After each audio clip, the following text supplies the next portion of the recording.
Good morning.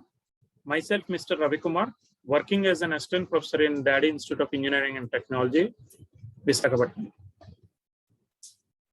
Today, we'll be learning about the structure of an atom. What do you mean by structure of an atom? It is nothing but the arrangement of the subatomic particles in a regular fashion, which is nothing but the structure of an atom. The subatomic particles are nothing but the protons, electrons, and neutrons. You can consider the atom to be a round ball, which is proposed by Niels Bohr. It consists of the subatomic particles like electrons, protons, and neutrons. In order to know about this atom, we need to know what is matter. Coming to the matter, anything which occupies space and has mass is called matter. See, based on the particular arrangement of this matter, they are classified as solids, liquids, and gases. If the atoms are closely packed, then it is called as solid. If they are loosely packed compared to the solids, then it is called as liquid. If it is very loosely packed, then it is called as gas. The examples of solids, let it be ice. The regular water is treated as a liquid, and the gaseous form of water is nothing but vapor, which is considered as gas. It's a state of matter. See, coming to the history of an atom, Democritus, who was a Greek philosopher, has given or proposed the concept of matter, which consists of tiny particles called atoms or atmos, which is nothing but it cannot be cut into pieces.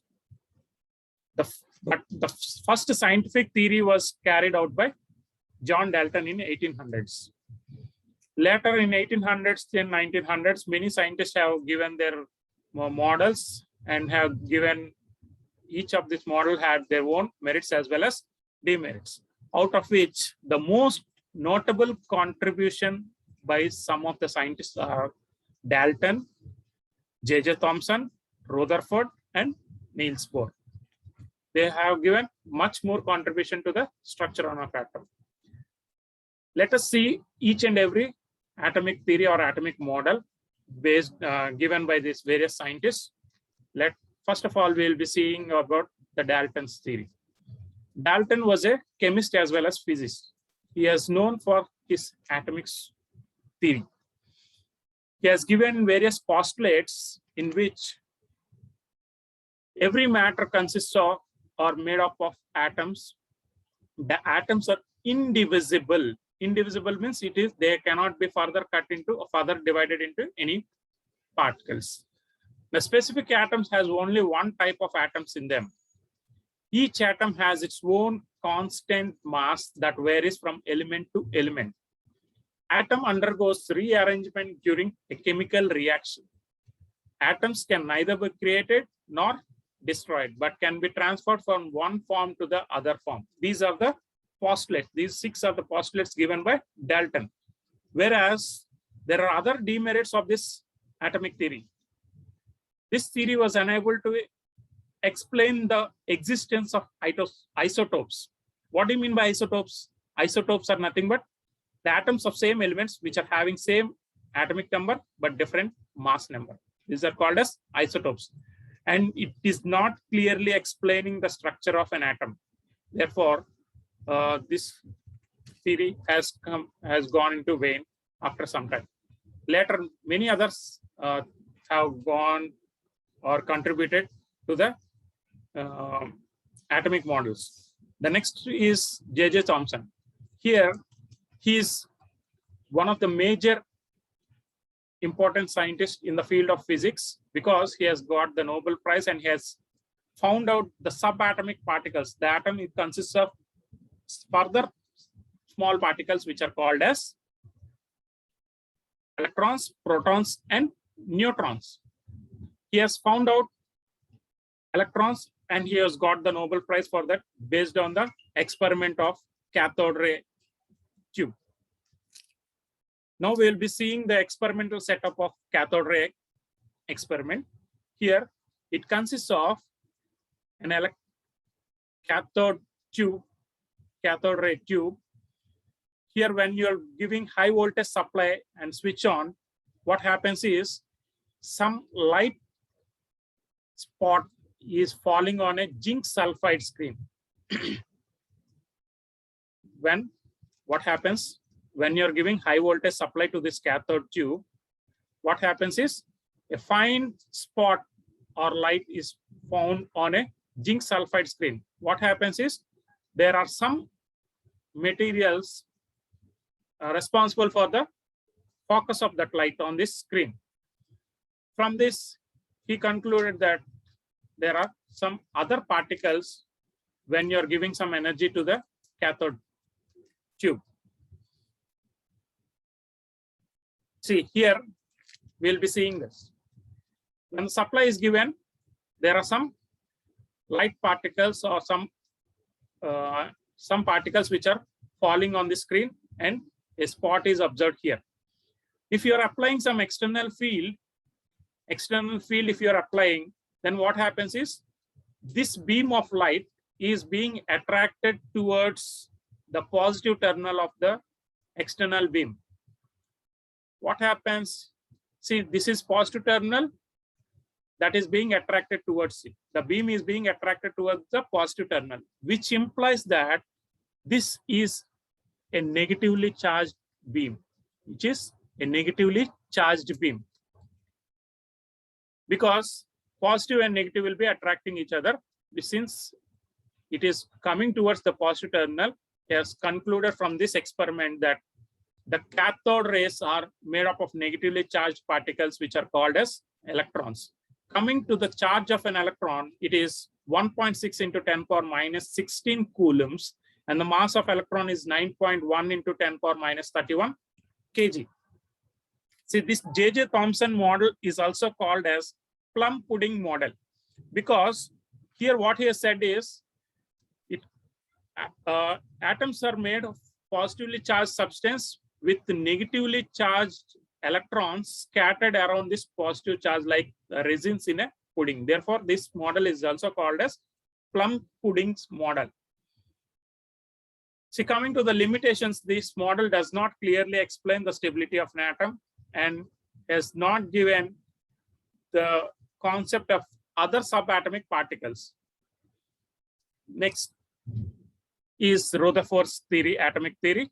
Here, he is called the father of nuclear physics. He is a British physicist who is known as father of nuclear physics. He was a student of J.J. Thomson, who had made the contribution to the structure of an atom. This person has found out the discovery of another subatomic particle, which is nothing but the nucleus, through his alpha ray experiment, through his alpha ray scattering experiment. This is the experimental setup of alpha ray scattering experiment. So this is a lead sheet, and you're having a radioactive source. This is the lead screen with small hole or slit. From the radioactive source, alpha rays are passed through this small hole or slit, which are allowed to pass or fall on a thin gold filament or foil. What happens is most of the rays, alpha rays, strike and pass through this gold foil. Only few of the alpha rays are being scattered. Only few are being scattered. Most of them are passing through this foil. And 1 in 1,000 part of those rays are striking back at an angle of 180 degrees. From this, see, these are nothing but alpha rays as they are passing through the gold foil. See, most of them are passing. Only few are being reflected, in which 1 in 1,000 parts are being completely reflected at 180 degrees back. From this experiment, he has come to the conclusion that most of the space inside an atom is empty. Most of the space inside an atom is empty.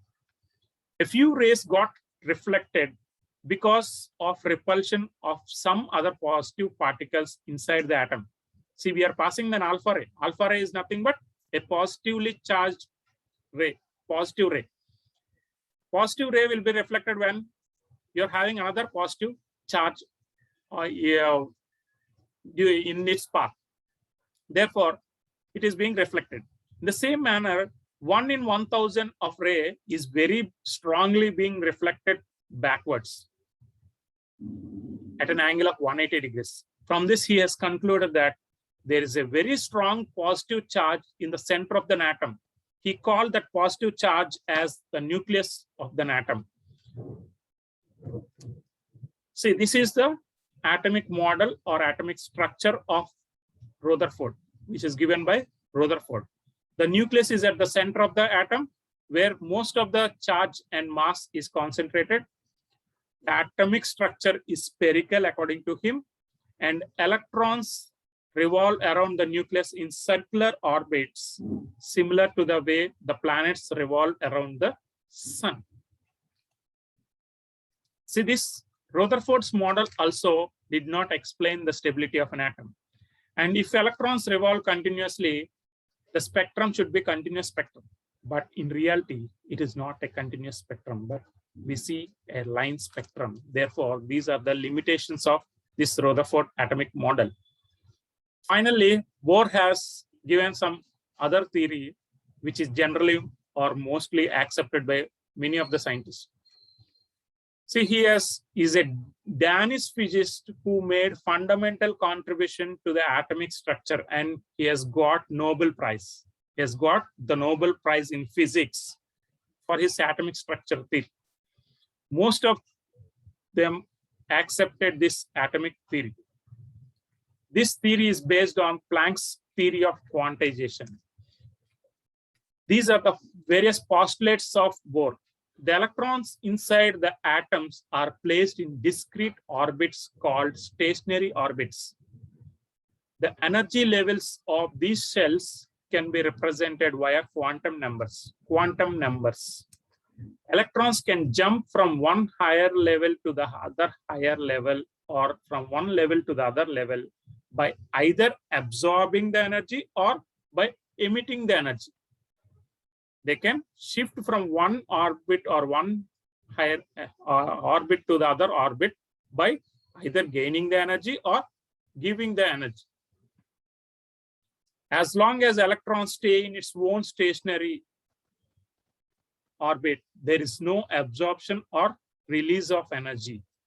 Electrons revolve around the nucleus in stationary orbits only. The energy of an stationary orbit is quantized. These are the various postulates given by Bohr. Even Bohr's model has some limitations. It cannot explain the Stark and Zeeman effect.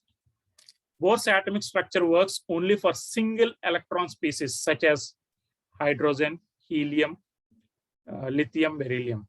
See, coming to this atomic model, which is accepted by Bohr, this atom has subparticles called, see, you can imagine the atom as this ball. This ball consists of subparticles as electrons, protons, and neutrons. Here, electrons, protons are nothing but the positively charged particle. The charge of this proton is 1.602 into 10 power minus 19 coulombs, and the mass is approximately 1.672 into 10 power minus 24 kgs. The protons are 1800 times heavier than electrons, and the total number of protons in an atom are equal to the total number of atomic number. Coming to the neutrons, the mass of the neutron is 1.674 into 10 power minus 24 kgs, and the neutrons are electrically neutral particles which has no charge. The final or the last particle, subparticle is electron. The charge of an electron is 1.602 into 10 power minus 19 coulombs, and the mass of an electron is 9.1 into 10 power minus 31 kg. See, based on the different models, we can say that atomic structure is nothing but an element.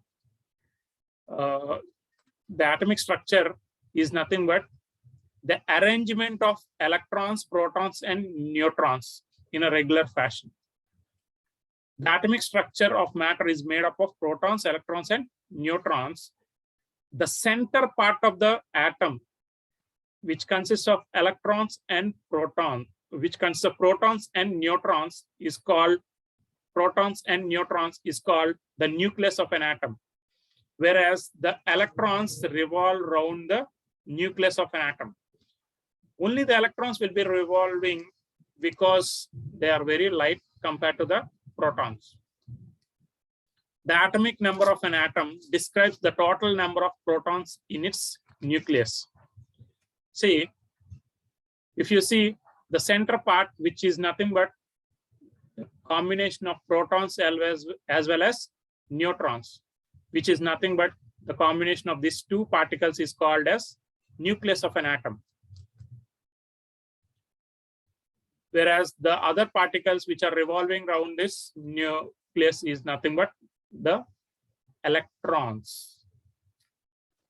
Thank you.